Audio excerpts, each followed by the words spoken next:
Black board education में आप सभी का स्वागत है। आज का वीडियो जो है काफ़ी महत्वपूर्ण है, जिसमें करंट अफेयर के महत्वपूर्ण क्वेश्चन दिया गया है। अगर आप हमारे चैनल पर नए हैं तो हमारे चैनल को सब्सक्राइब और शेयर ज़रूर कीजिएगा। अगर आपको पीडीएफ चाहिए तो हमारे टेलीग्राम को ज्वाइन कीजिए, वहाँ से आपको पीडीएफ प्राप्त हो जाएगा। पहला क्वेश्चन कर रहा है, विश्व स्वास्थ्य दिवस के संबंध में कौन सा कथन असत्य है। कह रहे हर साल 7 अप्रैल को यह दिवस मनाया जाता है। यह एक वैश्विक स्वास्थ्य जागरूकता दिवस है। 7 अप्रैल 1948 को WHO विश्व स्वास्थ्य संगठन की स्थापना हुई थी, इसलिए इस दिन को चिन्हित करने के लिए विश्व स्वास्थ्य दिवस मनाया जाता है। और चौथा कह रहे इस साल की थीम है हेल्थ फॉर ऑल। तो इसमें ABC तीनों कथन सही है, लेकिन चौथा जो है इसकी थीम कह रहा है हेल्थ फॉर ऑल, यह गलत है। इसकी थीम इस साल की है आवर प्लेनेट आवर हेल्थ। ठीक है, तो राइट आंसर इसका डी हो जाएगा, क्योंकि यही गलत है, बाकी तीनों कथन सही है। दूसरा क्वेश्चन कर रहे हैं, किस संस्था द्वारा हाल ही में एक टेम्पल 360 नामक पोर्टल शुरू किया गया है। तो इसका राइट आंसर हो जाएगा सी, संस्कृति मंत्रालय द्वारा। उसके बाद कह रहे हैं, हाल ही में अलेक्जेंडर वुसिक को कहाँ का राष्ट्रपति के रूप में चुना गया है। तो इसका राइट आंसर हो जाएगा बी, सर्बिया के राष्ट्रपति बने हैं। किसने द मेवरिक इफेक्ट पुस्तक के लेखक हैं। इस पुस्तक को किसने लिखा है। तो इसका राइट आंसर हो जाएगा सी, हरीश मेहता। हरीश मेहता जो है द मेवरिक इफेक्ट पुस्तक के लेखक हैं। उसके बाद पांचवा कह रहा है, जिला गंगा समिति के संदर्भ में निम्नलिखित कथनों पर विचार करें। अब कह रहे हैं, इसका गठन गंगा नदी बेसिन में बसे जिलों में हुआ है।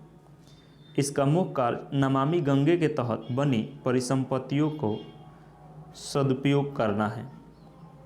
उसके अब कह रहा है कि केवल एक सही है, केवल दो सही है, एक और दो दोनों सही है, और इसमें से कोई नहीं। तो इसका राइट आंसर हो जाएगा दोनों सही है, दोनों कथन सत्य है। जल शक्ति मंत्रालय ने हाल ही में नमामि गंगे के तहत digital dashboard for district Ganga committees performance monitoring system launch किया है। यह डैशबोर्ड नदियों के साथ आम लोगों के संबंध को मजबूत करने में इन समितियों की मदद करने के लिए विकसित किया गया है। इन समितियों का गठन गंगा बेसिन पर बसे जिलों में किया गया है।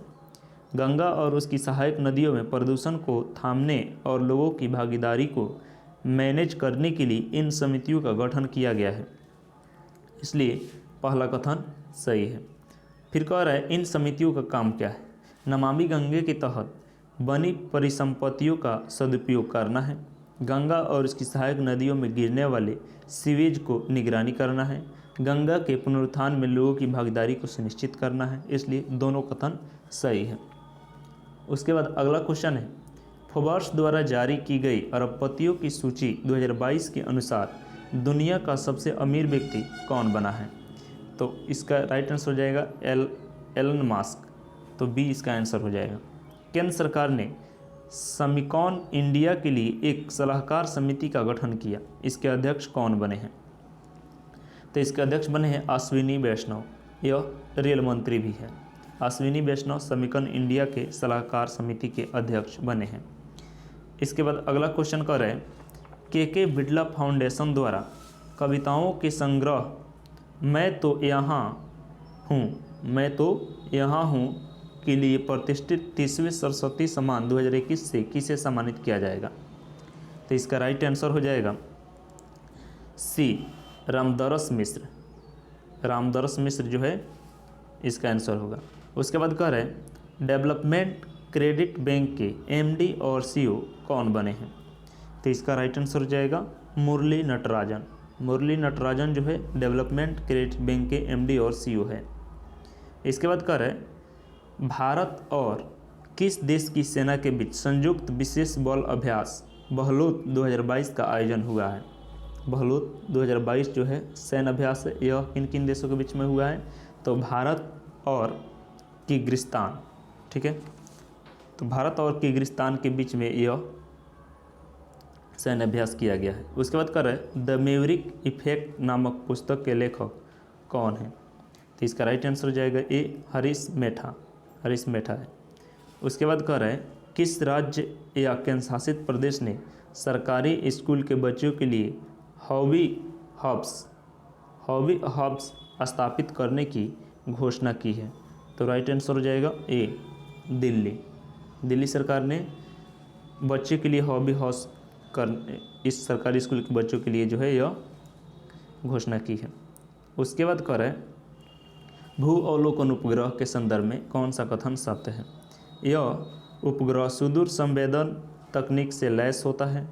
और दूसरा कह रहा है इन्हें केवल सैन्य गतिविधि में ही इस्तेमाल किया जाता है। और फिर ऑप्शन कह रहा है केवल एक सही है, दो सही है, एक दो दोनों सही है और इसमें से कोई नहीं।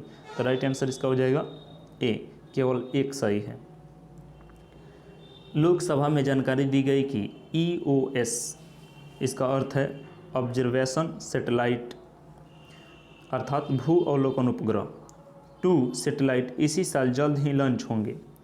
EOS-2 एक अर्थ ऑब्जर्वेशन सैटेलाइट है अर्थात भू अवलोकन उपग्रह है।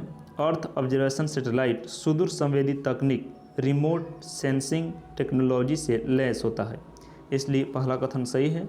उसके बाद कर रहे यहाँ भू अवलोकन का मतलब पृथ्वी के भौतिक, रासायनिक और जैविक तंत्र के बारे में जानकारी जुटाना होता है। उसके बाद करें इस तरह के कुछ उपग्रह सन सिंक्रोनस ऑर्बिट में भेजे जाते हैं। ठीक है, इन सैटेलाइट से हासिल होने वाले डेटा को कृषि, जल संसाधन, शहरी नियोजन, ग्रामीण विकास, खनिज उत्खनन आदि क्षेत्रों में इस्तेमाल किया जाता है, इसलिए दूसरा कथन गलत है, क्योंकि दूसरा कथन यह कह रहा है कि इसे केवल सैन्य गतिविधि में ही इस्तेमाल किया जाता है, जबकि इसका प्रयोग जो है कृषि, जल संसाधन, शहरी नियोजन इस सब के लिए किया जा सकता है।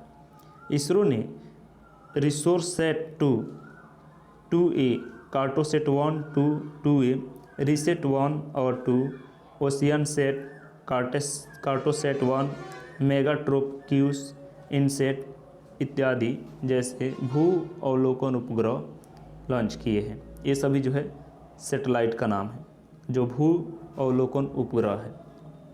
Thank you.